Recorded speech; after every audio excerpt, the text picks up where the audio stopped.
Kita bahas bersama Ketua Harian Kompolnas, Pak Beni Mamoto. Selamat sore, Pak Beni.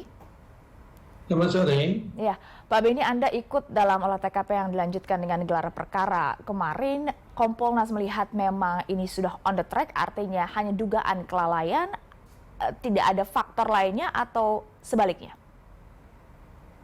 Ya, jadi memang sejak awal kami mendorong untuk dilakukannya gelar perkara dengan menghadirkan keluarga korban, karena kami mengamati ketika dialog di media, kemudian statement dari keluarga, kami melihat semua dengan awalan kata mungkin.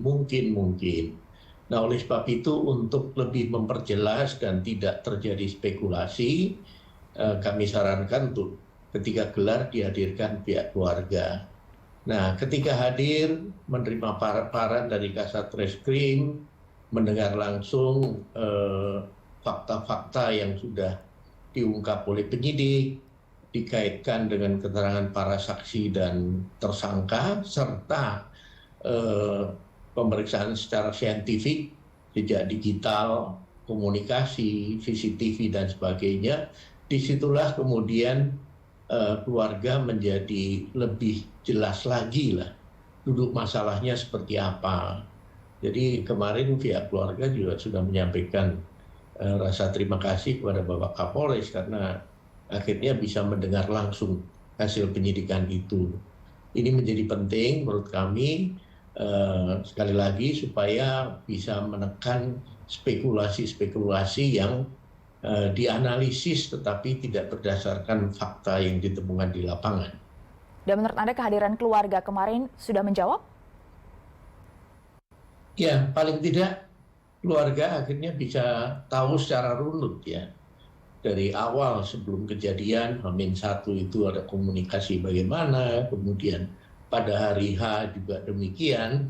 Secara runut karena sudah dikaitkan langsung dengan komunikasi di HP, CCTV, kemudian dengan keterangan dari saksi dan tersangka yang sudah kemudian dicocokkan seperti itu. Lalu rencana keluarga yang akan membuat laporan kematian anaknya ke Barreskrim, Kompolnas melihatnya seperti apa? Itu hak dari pihak keluarga, tetapi kemarin sempat diskusi juga soal penerapan pasal yang sudah penyidik, kemudian argumentasi dari penyidik, artinya dari unsur-unsur pasal dikaitkan dengan fakta-fakta yang ditemukan, itu juga sudah dijelaskan langsung. Nah, kiranya itu bisa menjadi bahan pertimbangan pihak keluarga. Karena pihak keluarga minta diterapkan pasal 340, sementara dari penyidik pasal 338, 359, dan Undang-Undang Darurat. Jadi sekali lagi itu menjadi hak dari pihak keluarga. Mungkin bisa menjadi pengetahuan juga bagi masyarakat, Pak Beni. Jadi sebenarnya seperti apa SOP pengguna senjata api bagi aparat kepolisian? Ya, kalau dari paparan kemarin yang jelas sudah ada pelanggaran berat ya. Karena salah satu contoh ketika kita memegang senjata api, entah itu sedang membersihkan atau sedang katakanlah memegang, itu pantang untuk menghadapkan laras itu kepada orang. Itu harus dihadapkan ke tempat yang aman. Sementara ini seperti bermain-main dengan menodongkan ke teman-temannya yang ada di situ. Ini tentunya suatu pelanggaran yang berat, dan aturannya sendiri bagaimana cara membawa yang aman, bagaimana cara menyimpan yang aman, dan bagaimana menggunakan secara aman, ini sudah diatur tersendiri ya, SOP-nya. Bagaimana ketika kita menggunakan senjata di tempat ramai banyak orang, kemudian bagaimana ketika kita mengejar tersangka yang lari, kemudian bagaimana, ya? Iya, Pak Beni, ini aturannya sudah ada, tapi nyatanya terjadi lagi kasus polisi tembak polisi. Apa yang harus dilakukan oleh Polri menurut Kompolnas agar tidak ada lagi kasus polisi tembak polisi seperti ini?